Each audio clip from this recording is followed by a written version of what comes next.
After months of tariff warfare, Trump says it's a total reset. But what really happened in Geneva? 8 hours behind closed doors, black Mercedes vans, security cordons, diplomats dodging cameras, and then silence. No statements, no leaks, no smoke. But suddenly, Trump breaks it online. Total reset. Great progress made.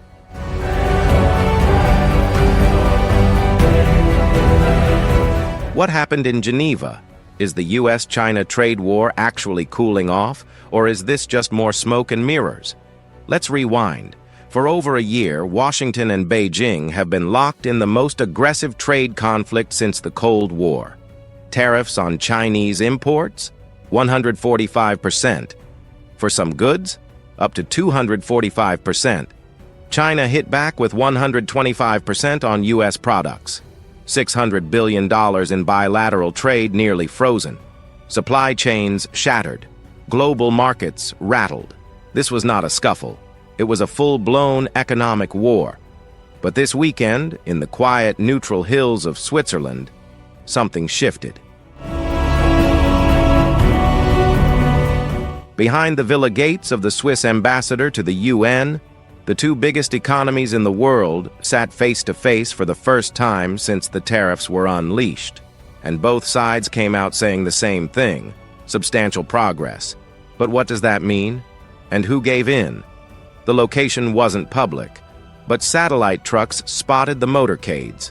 Trump's Treasury Secretary Scott Bessent, Trade Rep Jamieson Greer, and their Chinese counterparts, Vice Premier He Lifeng and two senior vice ministers, met for back-to-back sessions totaling nearly 16 hours over 2 days.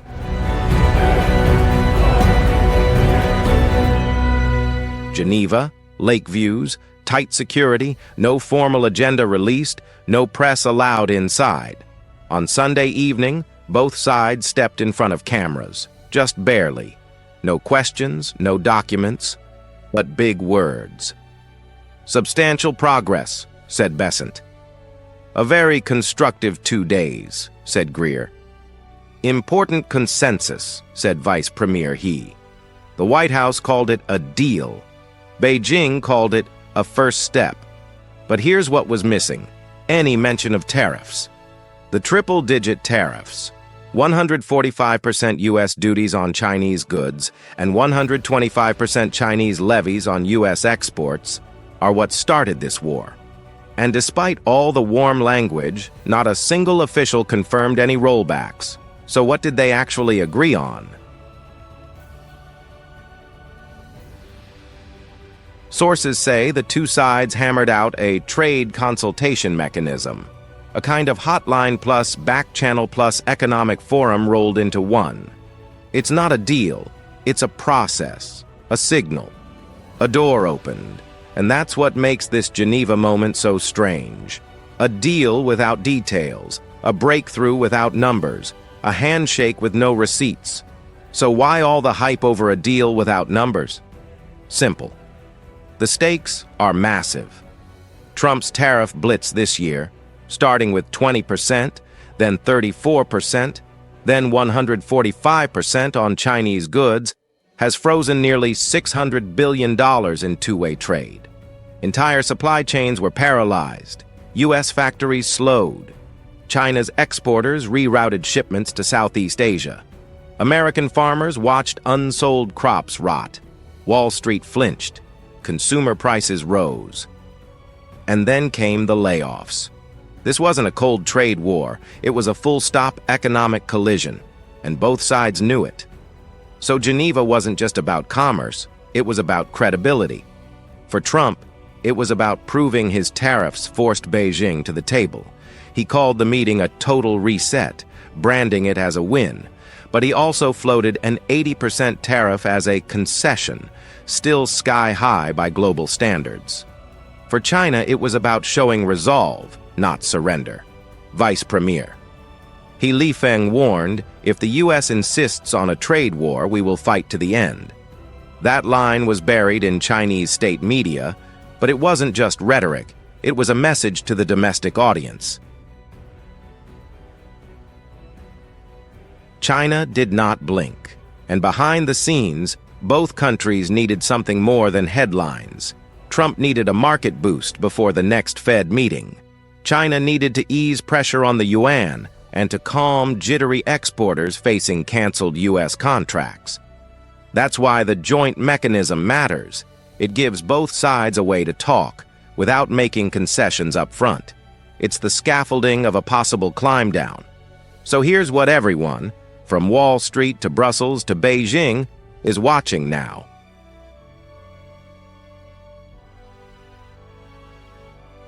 1.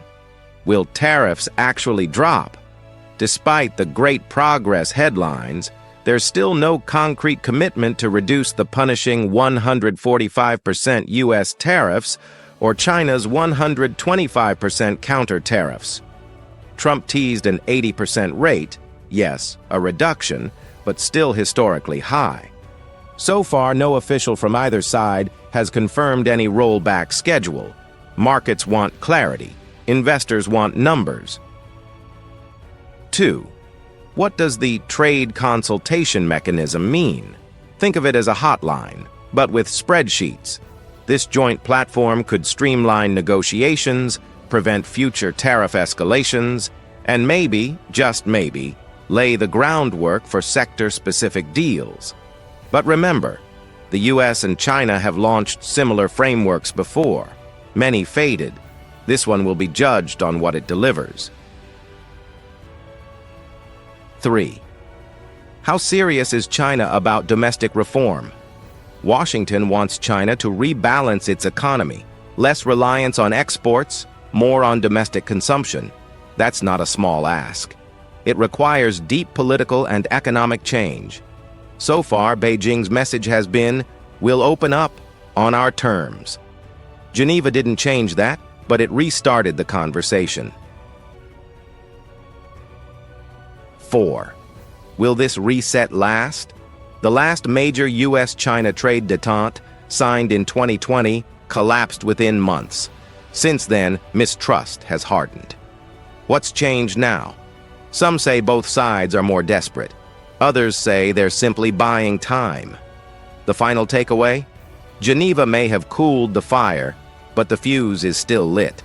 Geneva didn't end the trade war, but it did press pause. Trump called it a total reset. Beijing called it important consensus. But for the $600 billion in trade still stuck behind a wall of tariffs, nothing has changed yet.